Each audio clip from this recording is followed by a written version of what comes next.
Գյումրու ճակատագիրը վտանգված էր, սիրելի գյումրեցիներ։ Այսօր զանազան կուսակցություններ, անհատներ, ուժեր փորձում են Գյումրին մաս անել։ Սա մենք թույլ չենք տալու։ Մենք երբեք ոչ մեկի չենք դավաճանել, ոչ մեկի, հակառակը մեզ են մշտապես մեր թիկունքից խփել, օգտագործելով մեր բարոյականությունը, օգտագործելով մեր համն ու հոտը։ Գյումրեցին դրան արժանի չէ, Գյումրեցին տեսել է պատերազմ, Գյումրեցին տեսել է երկրաշարժ, Գյումրեցին 37 տարի ապրում է տնակում։ Գյումրեցուն պետք է վերաբերվեն ամենաթանկ պատառը Հայաստանի Հանրապետության։ Գյումրին տվել է հանջարներ, Շիրազ, Իսահակյան, Յուրի Վարդանյան, Ալեքսանյաններ, Մարտիրոսյաններ, այսպես կարող եմ թվարկել։ Գյումրեցու կամքը երբեք կոտրել հնարավոր չէ։ Երբ մտա քաղաքապետարանի շենք որպես քաղաքապետ, թող հիշեմ, որ ամեն օր լինելու եմ կառավարությունում։ Դուռը փակեն, պատուհանից եմ մտնելու, պատուհանը փակեն, կդուրից եմ մտնելու, պետք է քերեմ, պոգեմ, բերեմ իմ քաղաքը սարքեմ։ Սա է իմ նպատակը։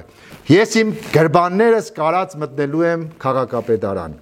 Եվ Աստված մի արասև մի պաշտոնյա հանգարց փորձի իմ գյումրեցու երեխայի բերանի փրշանկից մի փոքր ուզենա տանի, պատասխան է տալու ինձ եւ ժողովրդին։ Ես իմ ժողովրդի հետ լինելու եմ որպես ընտանիքի անդամ, մտնելու եմ մեկ առ մեկ բոլորի տները։ Չի լինելու մի հարց, որ առանց գյումրեցու ես այդ որոշումը պետք է կայացնեմ։ Ամբողջ քաղաքը լինելու է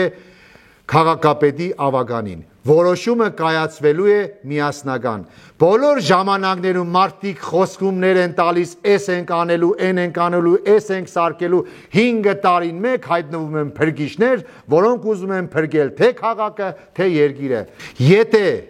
դուք ուզում եք այդ ամեն ինչը իրականացվի, մենք դրա գործիքակազմը ունենք։ Այս քաղաքին ամենաառաջինը պետք է դուխով ջիգյարով քաղաքապետ, որի խոսքը կանցնի բոլոր տեղերում։ Եվ եթե դուք մեկ անգամ ձեր տանից դուրս գաք այն 75,000 ընտրողները, որոնք 21 թվականին չեն մասնակցել ընտրությանը, դուրս գան եւ քվեարկեն, այդ ժամանակ Արտյոմ Թումանյանը մեծամասնական հաղթանակ կտանի Գյումրի քաղաքում եւ մեր բոլոր խոսքերի եւ բոլոր գործերի հետ հաշիվ է նստելու ցանկացած իշխանություններ։ Ես ձեր խոնար ծառան եմ, երբեք չմոռանաք, ես ձեզ երբեք մենակ չեմ թողնի։